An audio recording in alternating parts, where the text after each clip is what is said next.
Well, hello everybody. This is a very special bonus segment. I'm delighted to introduce you to Daniel Sparler. And Daniel has a very special role in the life of the flower farmers. He was our horticulture editor. And is it horticulture or horticulturist? What's the right term? A horticulturalist. Horticulturalist. Mm-hmm. Okay, horticultural That's my editor. preference anyway. Okay, so horticultural editor and horticulturalist. You guys, this was so important to Robin and me to make sure that we had complete plant identification in every correct form in this book, and it became very clear that I wasn't the person to do it. I'm a big fan of Daniel Sparler. He has a column that runs, how often do you publish it? Monthly now. At first it was fortnightly, but then that was too much, so I do it monthly. Monthly, called Horticulturally Yours. Mm-hmm. Is it available online? It is, yes. If you go to the Northwest Horticultural Society website, so northwesthorticulture.org, look on the Education tab, click on that, and then it'll give you a link for Horticulturally Yours and all of the archives, 68, I think, of them. Oh my goodness. Segments. All right. Well, I'll also share a link in our show notes so you can find it. In addition, you have taught sold-out botanical Latin classes in the horticultural world, right? Yes, mainly for the Northwest Horticultural Society, but also for some master gardeners groups here and there, and the Bellevue Botanic Garden one time, but mainly for the NHS. So I want to promote the Northwest Horticultural Society in Seattle and as all one their of all of their programs. Yeah, and I'm a member. I'm a longtime member, Yes. past board member, and past editor of the newsletter. But we never really worked together because it was probably before you started the Probably column. so. Yeah. So, why is it important? I felt it was important because I wanted this book to have, a strong accuracy and credibility in the gardening world. But when people ask you, well, isn't Latin dead, and why is botanical Latin important? How do you defend it? It's alive. It's kind of mute, but it's definitely alive. I love that. It's our way. It can seem to be a moving target. Yeah. Because things shift from time to time, but it's because we're, as Thomas Brown said in 1658. He was an early horticulturalist in Britain.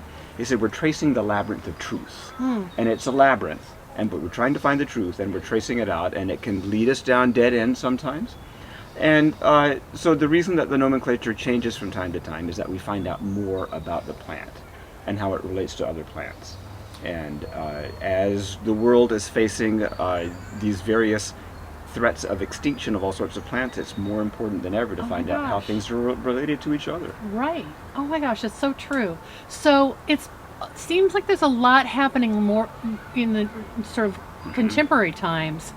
When you first started studying horticulture names and nomenclature, and I remember taking plant ID classes at South Seattle Community College, it was like, this is it. Memorize it, look at the plant and associate the name with that, and here's why. But maybe I was wrong. I mean, the labyrinth analogy is beautiful. It just keeps evolving. But how do these shift? How do the names shift? Well, up until about 30 or 40 years ago, the process hadn't changed for a couple hundred years, since Linnaeus in the 1750s came out with his Specius Plantarum, looking at ways to succinctly identify and relate all types of plants that were known to science at the time. And so he came up with the binomial set of the genus and the species that we use for plants and animals now. He applied it to plants first and then to animals later, like Homo sapiens. Right. And he was basing it in the plants on the sexual characteristics of the plant itself, the anatomy of a flower and the seed and the fruit and things of that sort, to find out what's related to each other, and then let's organize them in the best way we know. And that was the top science of the time. And that has endured for the most part, except now we understand that appearances can be deceiving. So DNA is the way to look at it now. Right. And so that's why things have shifted and changed quite a bit as we learn more about it through genetics and through DNA. That's true science. Things that we thought, true science, things that we thought were closely related are maybe not so closely related. And vice versa. Things that used to be in different species or even different genera now, we're saying, oh, these are a lot more closely related than they appear on the surface. So that's why we have to rearrange things. Because they might not look alike, and that the appearance was one of the judgments that was made. Yes. Okay. Yes. Yeah. Who gets to decide all this? Who are the International Botanical Congress? The 20th one was just held in Madrid last summer. So usually every 6 years or so, botanists from around the world will get together and hash these things out. There's a taxonomy division that does a committee that does all of the work about revision between sessions, and then presents their findings to the General Congress that either accepts it or rejects part of it. Almost always they're accepted. Wow. So every 6 years or so you'll get a different code that comes out that's published after each Botanical Congress, and then that is kind of the Bible for the next 6 years. And do you subscribe to that, or do you purchase it? No, but it's online now. Oh, okay. And that's a really wonderful tool. Several of the top botanic gardens in the world, Kew mainly in London, and the Royal Botanic Garden in Edinburgh, the Harvard University Botanic Gardens and Arboretum there, and the Missouri Botanic Garden in St. Louis are some of the top ones that publish online resources. Plants of the World Online, POWO. .org, that Kew organizes, and the World Flora Online are two of the, those are the unassailable sources. Wow. I want to just talk about a few of the surprises that came to me in the book, and then I'd like to know if there are a few that you experienced, because I mean, I know that you know a lot, but you probably had to look some things up, right? I had to look up a lot of things, and especially with my memory, the way as things go on, I rely on authoritative sources a lot. I don't trust my memory. Okay, but you know which sources I have to look hunches, up. and the thing is, look up everything. I don't know. The one that surprised me the most was poppy, and this is the chapter that features Three Porch Farm, Mandy and Steve O'Shea. They're in Comer, Georgia, and they are awesome poppy growers and ship poppies and other flowers to customers around the North America, I guess the contiguous 48 states. By the way, this is their dinner on the farm, which I want to be. This is why people buy this book. They have the fantasy that we all flower farmers just live like that. But when we got to the poppy, all of a sudden, Daniel caught our mistake, which I thought, oh, poppy is papaver, and Papaver, which it was for a long time, right? Yes. Yeah. Okay, and so now tell me what that word. How do you say that word? One says Oreomecon nudicalis. Okay, so poppy is no longer papaver; it's Oreomecon nudicalis. Well, for this particular one, it's still a valid genus for other species. Other species of poppies. Species of poppies. Yes. Okay, so the Iceland. Poppy is that broad term that is a common name, and the Latin term for it was papaver. That's what they actually called it in Roman times, because several species of poppies grew along the Mediterranean. Oh, right. And so that name was just taken by Linnaeus, saying, well, the name's already around, meaning poppy in Latin, so let's just take that. Okay. And so as a common name, it's very inclusive and broad. But then certain specific things like the so-called Iceland poppies and those have been reclassified. Okay. And did you know this genus? Like, what else? What are they related to? What is this? Well, it's in the poppy family still. Okay. So the broader thing, so the papaver genus, which is still around for certain things, Meconopsis, the Himalayan blue poppies and things, the Welsh poppy, which used to be a Meconopsis, and now it's in a new genus as well. Okay. But they're all in the poppy family. Well, that's so helpful to think about Meconopsis, because that is called the poppy, Himalayan blue Himalayan poppy. blue poppy, Yeah. or the Welsh poppy, the yellow one that's all over the place, including in this garden.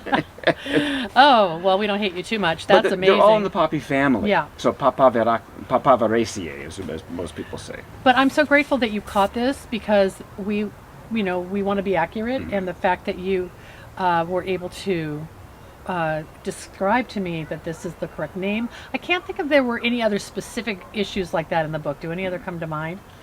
Well, part of it is so many of the annuals are complex hybrids that it's difficult to tease out exactly what the parentage is botanically. So I remember the Celoceas sometimes. Oh, right. Yeah. In that, is it a subspecies that we're looking at for some of the ornamentals? Is it just a selection? Do you know where that chapter is? Yeah, We can look at that is also in the South. That is Farm Gal Flowers outside of Orlando, and we'll find that with Eileen Tongson, this chapter. And Eileen, of course, celosia are happy to grow in Florida. Yes. Unlike here in Seattle. So again, they have complex parentage from tropical zones all over the world. So some in Latin America, some in Africa, some in Asia, and so they're all cultivars now. A cultivar is just a selection from a species called Celosia argentea, or argentea in Latin. Okay, right. And so then you did say, or you helped us write this, plume and crested celosia forms are cultivars of Celosia argentea, properly placed in groups, and then there were the cristata group, the plumosa group, the spicata group. Yes, and in the past you would see sometimes cristata as a species, so Celosia cristata or Celosia plumosa, but those aren't valid species names. And actually, I think I had those in my manuscript, and you that's caught what it. a lot in the trade. That's how they're often labeled. The other thing that you did a lot that I appreciated is you would say the genus and the species, and then you would say cultivars. No, or you say that. Yeah, you say cultivars and.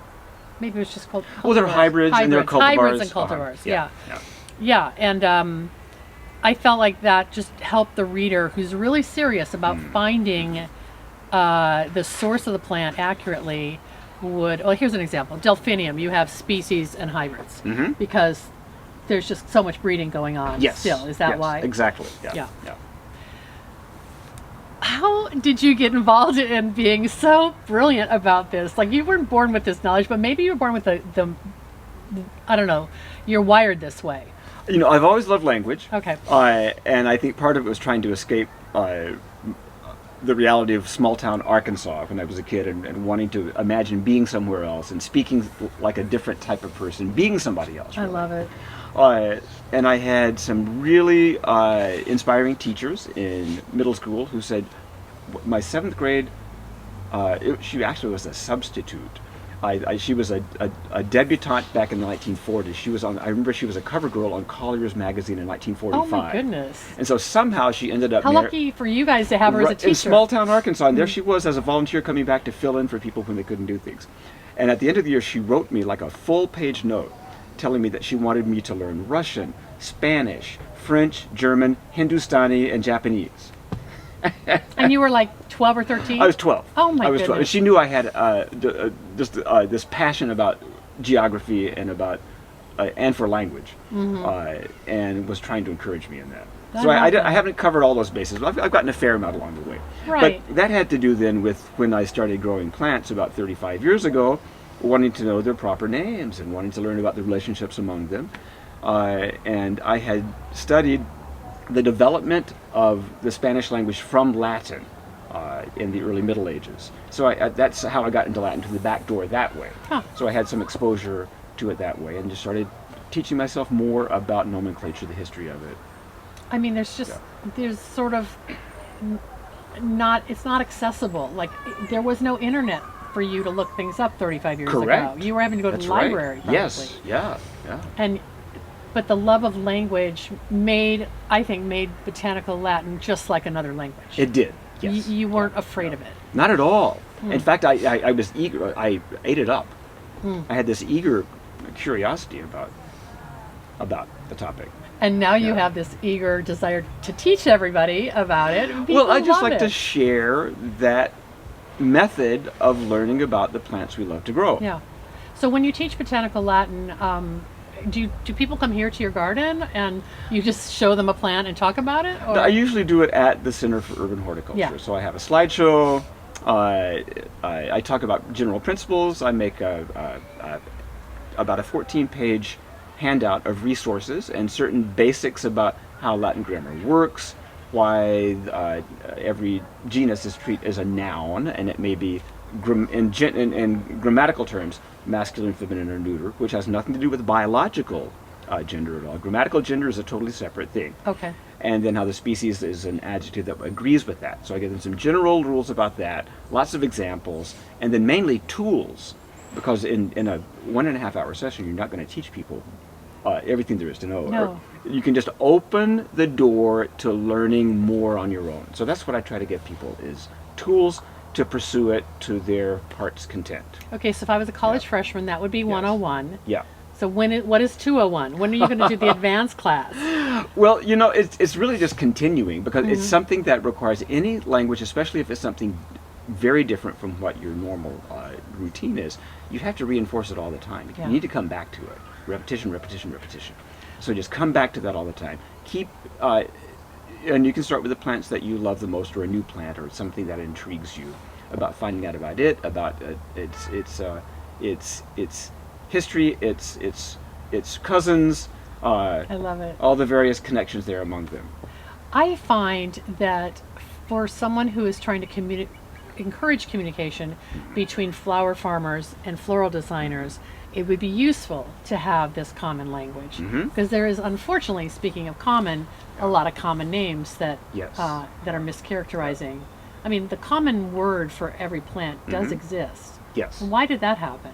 Well, people had to have something to call it, and often it was something very colorful, literally, Yeah. like beggar ticks Oh. for a type of coreopsis, things of that sort. So who knows how that comes up?